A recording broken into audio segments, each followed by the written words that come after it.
So, on this video, I want to talk about something that I don't actually talk about quite often, and that is dealing with in buyers for your wholesale deals. So, before I jump into it, click on the link below because I have a free wholesaling boot camp.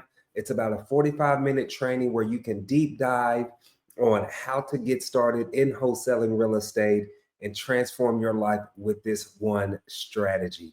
But let's talk about in buyers, okay? So let's say, for example, that you went out there, you had an incredible conversation with the seller, you got this property under contract at the perfect price, and that now it is time to get this property assigned to your in buyer, okay? So I want to give you just a few tips, right? Number one, when you are dealing with in buyers, if you are sending these properties out, especially in some of these free networks or some of these free communities, before you actually send out the full price, you want to try to get on the phone with that buyer. Okay. So let's say, for example, I go into one of those free Facebook groups, Texas real estate investors or whatever it may be. There's, 20, 30,000 people in there. And I posted my property saying, hey, assignment of contract. Right. And then I've had 10 people reply, say, hey, I'm interested. Well, I'm going to respond to those people and I'm going to say, hey, what is the best number to reach you at? Okay. I'm going to pick up the phone. I'm going to call them. I'm going to say, hey, I just want to confirm that you're an actual buyer. Just try to get to know them. Hey, do you invest in this area quite often? How many flips do you do a year? It also kind of lets me gauge the level of seriousness or experience that they have. If they tell me that this is their very first property that they're looking to buy, I know that I'm probably going to have to work with them through some things. Um, or if this is a seasoned investor, we're like, oh, yeah, I flip in this area all the time. I got 3 projects going on right now. It's going to let me know that that buyer is ready to rock and roll. Okay. And so I try to vet my buyers as much as I possibly can there, just to prevent the co-wholesaling thing. I'm not opposed to that. I do that. I've done it before on both ends. So I'm not opposed to it, but I want to try to go direct to buyer if you can. Always a best source or a great source to find premium in buyers would be investor base, which there'll be a link for that too in the description. But after you vetted the property, you want to schedule some time for your buyer to go walk the property. 9 times out of 10, they're going to want to walk it, inspect it. Now, I actually try to do a schedule showing.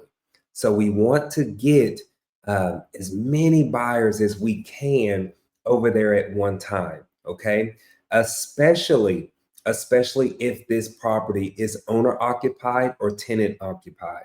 Okay. Now, if it's vacant and there's a lockbox on the door, it really doesn't matter. Then I just send them over to the property whenever they can. In fact, what I'll do is I'll tell them, hey, I can meet you over there, or, give me a call once you get over there and I'll give you the code to the property. I don't typically just text it out because they say they want to go.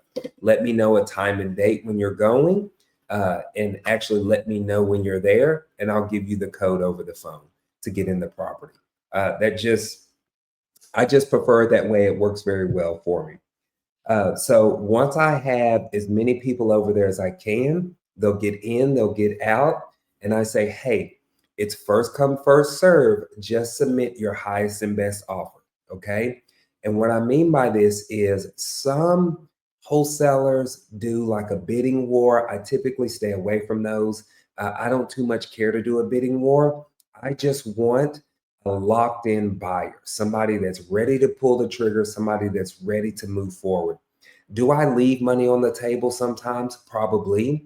But I'm in this for the long haul. I rather know that I have a buyer that's locked in at a certain price to get this across the finish line versus trying to squeeze, an extra $2,000 to $3,000 out of the deal. It's not that important to me, right? I'll make it up on the next one.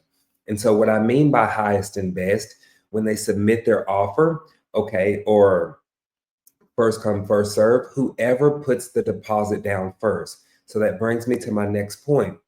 We require a $5,000 non refundable deposit on our properties. Okay.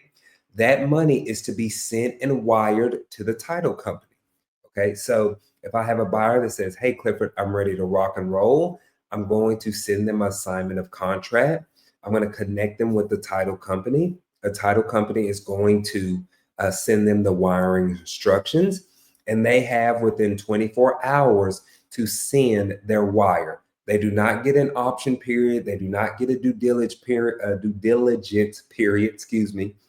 They need to run all of their numbers beforehand before they even tell me they are ready to rock and roll. Okay. And I even let those buyers know that, hey, we will continue to market the property until the deposit is made. Okay. Because the one thing that you do not want to happen, especially if you are dealing with the family that's in foreclosure, okay? And let's say, for example, they're facing foreclosure, a week goes by, 2 weeks go by, and it's approaching the time to actually close on that property and you never received a deposit from this end buyer and they back out on you. You do not want that to happen. Most end buyers know that when they put that deposit down, I would say 9 times out of 10, they're going to move forward on that property. Have I actually had a handful of buyers back out of deals? Yes, because they could not get their money, they couldn't get their private money lending or their hard money lending approved. They lost that money. And guess what? That money goes to you. Okay. Uh, so you'll go out there, you'll remarket that property. Sometimes you can use that money. Let's just say a week or two went by and now you are approaching the closing date. So now I can say, "Hey, Mr. Seller, it looks like we hit some snags. Can we extend our closing date?" If the seller begins to give me kickback or issues, I can say, "Hey, I'll go ahead and put an extra $2,500 deposit down just to let you know in good faith we are trying to move forward, right? Because we just got $5,000 that the other seller isn't getting back or the other buyer isn't getting back. Are you with me?" And so we can use that for leverage sometimes if we need to.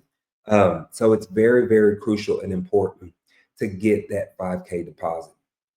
Now, another thing, if your end buyer asks to see the assignment of contract or the original contract, do not freak out. So many new investors have sent me messages saying, "Hey, my end buyer wants to see the contract. What am I supposed to do?"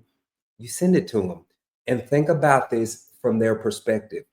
You are literally assigning them a contract, a legal agreement. Y'all are signing this, right? Would you not like to know what you are about to legally agree to, right? What if the contract says something crazy like you have to let the tenants live in place for 6 months for free? Like they might want to know those things, right? So don't freak out. They may ask to see that. They may ask to change title companies. At the end of the day, the buyer kind of calls the shots in regards to those things. I have a couple of buyers, they are dead set on using their title companies. And I get it. I'm the same way too. I love working with my title company, Capital Title, here in Dallas. If I am buying a property and closing on it, I actually require that the title get sent over to them. They have all of my information on file. They know how I work. I know how they work.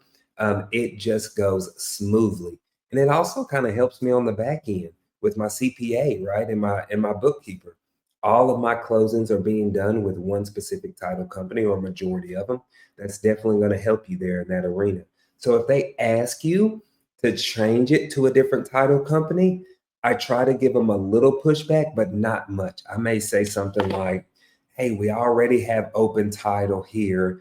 Is it really going to be a deal breaker for you if we don't change it? We're ready to rock and roll."